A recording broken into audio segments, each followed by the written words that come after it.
Oi, gente, tudo bom? Bom, pessoal, então, para a gente começar, né, o nosso terceiro bimestre, a gente vai dar continuidade à Revolução Francesa, tudo bem?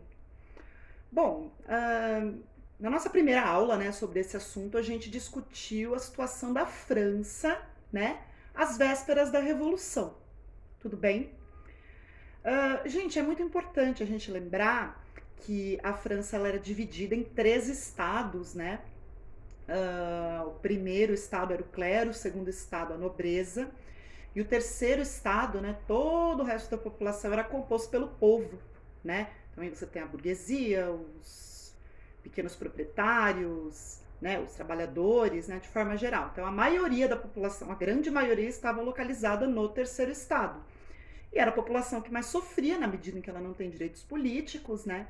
E a estrutura, né, é aquela estrutura do antigo regime, né? Absolutismo, né? Aquele poder do rei, né?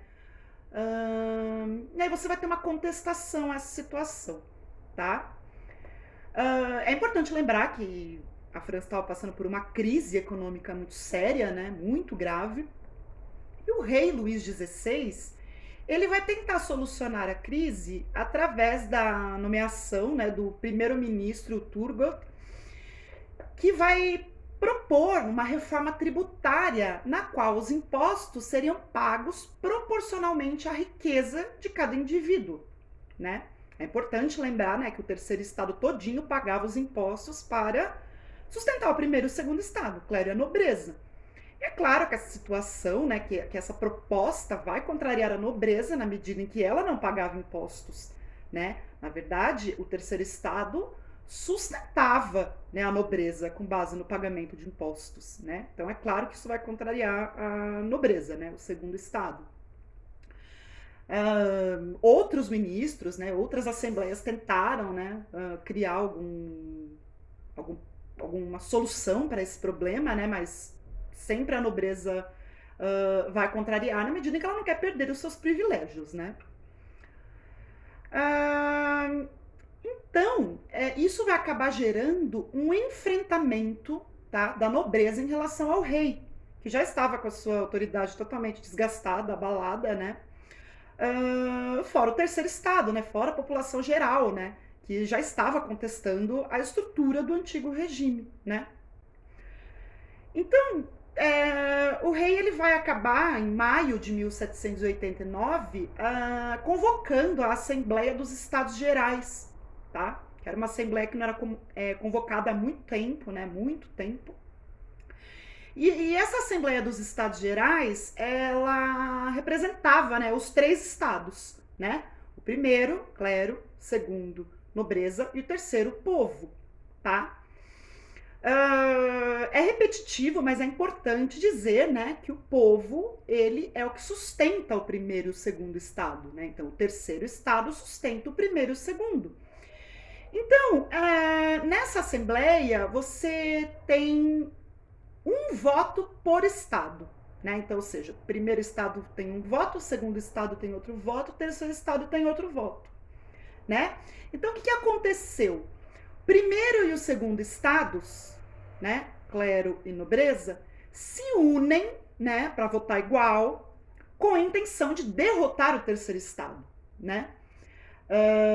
E é claro que isso vai gerar uma insatisfação gigantesca, né, no terceiro estado, e é o que de fato vai dar início ao processo revolucionário na França, tá bom?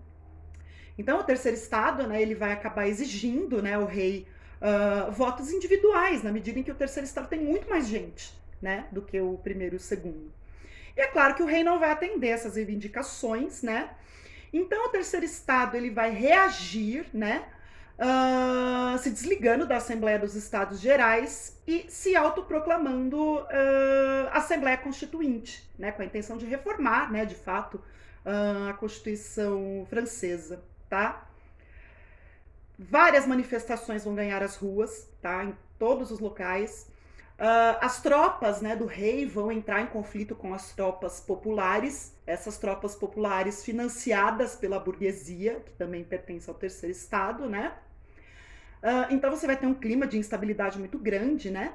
Até que no dia 14 de julho de 1789 você tem um acontecimento muito simbólico que foi a tomada da Bastilha, tá? A Bastilha, ela é uma prisão política, tá? Da época do absolutismo, então por isso que ela se torna tão simbólica, né? Essa queda dessa instituição, pelos revolucionários, tá? Então a gente pode dizer que a Revolução Francesa de fato inicia-se, né, nessa data.